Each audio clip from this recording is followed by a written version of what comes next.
ka-reloan, aminin nyo, kapag may biglang nag-text sa inyo ng congratulations! Approve ka. Medyo napapatingin ka rin, di ba? Ang tagal mong nakatingin sa screen mo, pati na rin sa text message na yon. Lalo na kung ang kasunod ng mababasa mo ay hanggang 200,000 daw ang credit limit. At zero interest daw hanggang 40 days. Wow! At pwede pang gamitin sa mga online shopping. Aba, parang ang sarap pakinggan, di ba? Maiinganyo ka talaga. Pero teka muna ka-reloan, eto kasing nag-text na to sa atin, hindi ko naman to ina-applyan. Tapos magugulat ka, ang itetext na sa'yo ay pre-approve ka nga daw. Eh wala ka namang kaalam-alam dun sa card na yon. Wala ka man lang ideya. At may sinasabi pa nga siya na instant approval daw. In as fast 90 seconds. Grabe, ganun daw kabilis. Gano'n naman kaya katotoo yung mga ka-reloan? Kasi kung totoo to, talagang mapapahanga tayo dito. Sa panahon kasi ngayon mga ka-reloan, kaliwat kanan na yung mga loan application, credit line, at iba't ibang financial offers. Kaya mga ka-reloan, mahalaga talagang malaman kung ano ba ang nasa likod talaga ng mga ganitong text messages. Kaya susubukan natin yan.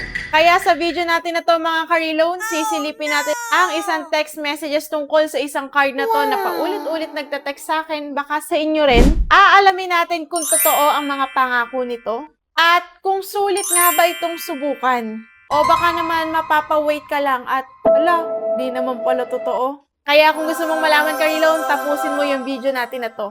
Hello mga ka-reloan! Welcome again sa ating YouTube channel! Eto nga pala yung paulit-ulit sa ating nagte-text mga ka-reloan. Ayan, nung March 4 pa siya sa ating nagte-text. Tapos nag-text ulit siya nung May. Ang sabi nga niya dyan ay, Dear Rinapel, you are pre-approved B among the first to enjoy our new Lubit card, partnered with MasterCard and AUB up to 200,000 pesos limit nga daw at zero interest for 40 days, anywhere you shop online and instant approve in as fast as 90 seconds. Mag-apply na daw tayo ngayon para ma-unlock natin yung mga iba pa niyang feature. So dahil nga medyo nakukulitan na tayo dito, at naku-curious na din, ay sige, i-apply na nga natin yan mga ka-reloan. So, siya nga si Lubit Card. At eto siya sa Play Store nyo siya makikita. Lubit X Junahan Weapon Lending Corp. So, yung unang basa ko pa nga dito ay one hand. Junahan pala siya. Siya ay may 4.8 na stars at meron na siyang 798 na reviews. At siya nga ay na-release noong September 24, 2025 pa at meron ng 100,000 na nakakapag-download nito o nakagamit na nito. At sabi nga niya dyan sa kanyang commercial ay, ever use a card to unlock your life, shop anywhere you want. So, hindi lang ito pang online. Pwede ito kahit saan, basta mapadalan tayo ng physical card. At 0% interest up to 40 days. At meron nga siyang 200,000 na limit daw. At pwede mo rin daw hati-hatiin yung pagbabayad dito. So, ayun mga ka-reloan, i-download na nga natin yan. Lubi, anytime, anywhere, mag-sign up na tayo kung wala pa tayong account. Then, sasendan niya na tayo ng OTP natin sa ating contact number. Then, maglagay daw tayo dito ng password. 6-digit lang naman to, pero bawal po dito yung magkakasunod. Pagkatapos nun, eto na your data, our promise na. Confirm lang natin yan. At eto yung kanyang pinaka-homepage. Hi there! 0% interest up to 200,000 limit. Then, high limit, chill, split, and leave it. Okay, apply today na natin yan. And get my card na tayo. At nandyan din nga sa homepage niya ay 0% interest up to 40 days on purchases when you pay on time in full, installment services, flexible payments options to manage your cash flow. Meron din siyang virtual card and meron din siyang physical card na limited offer daw. And no miscellaneous fees, no annual or hidden fees, all clear. Card using security ensured. Cooperate with MasterCard, by local bank AUB, ensuring transaction security. So, mas okay to kapag totoo talaga, mas okay to sa ibang credit card. Kasi yung karamihan sa mga credit card ng mga kilalang bangko talaga ay meron silang mga annual fees. And i-get card na nga natin yan. Take a look at your physical card. Ayan, may lalabas diyang card. And I have read and accepted na lang natin yan. I-check natin, then choose card na tayo. Pagkatapos nun ay eto na, meron lang tayong 4 na sasagutan dito. Una nga yung identity information, andyan yung ID type. Eto lang yung mga tinatanggap niyang ID. Yung mid card, national ID, SSS card, passport, at saka driver's license. So, national ID lang naman ang meron tayo. Pagkatapos nun ay pipicturean natin yung likod at harap ng ating ID. Then, sa baba nun ay may mga information pa tayong pipilapan. Identity number, title natin, first name, middle name, last name.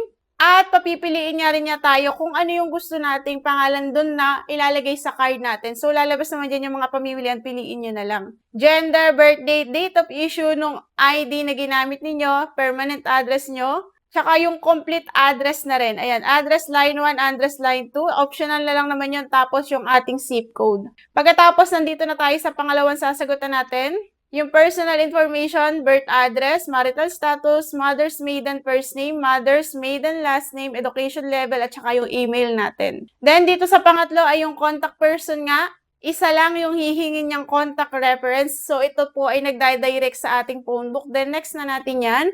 At panghuli nga na sasagutan natin dito ay itong work information, employment type, name of employer, work address, at saka syempre yung address ng ating pinagtatrabahuhan. So, dito sa kanyang employment type, meron naman ditong dependent, meron pwede ring contractual ka lang, pwedeng OFW ka, pwedeng retired ka, pwedeng pensioner ka, pwedeng self-employed ka. Pagkatapos nun ay yung inyong job industry, position, work age, at saka yung monthly income, and yung inyong source of income, at saka yung payroll period ninyo. Then, pagkatapos na submit na natin yan, at dito lalabas na yung confirm your card delivery address. So, saan daw ipapadala yung ating card? I-check lang natin to kung gusto nyong sa company address nyo ipadala. Card delivery address, yung complete house, room, building name, at saka lot and block, sitio, purok, landmark, if applicable, para if ever tayo ay ma-approve dito ay madali tayong mahanap ng magdi-deliver ng card. Then, yung ating zip code. Then, i-continue na natin yan. Pagkatapos nyan, lalabas pa tong enable app usage. So, kailangan daw natin sa settings natin na i-on itong si Lubit card. So, go to settings lang tayo dyan. Hanapin nyo dyan sa usage data access ninyo, yung pangalan ng application, then i-on nyo lang siya. Pagkatapos nga nun, ay balik na tayo sa mismong application natin. At are you ready to verify your face? So, magkakaroon na tayo dito ng facial recognition. Then, I'm ready na natin yan.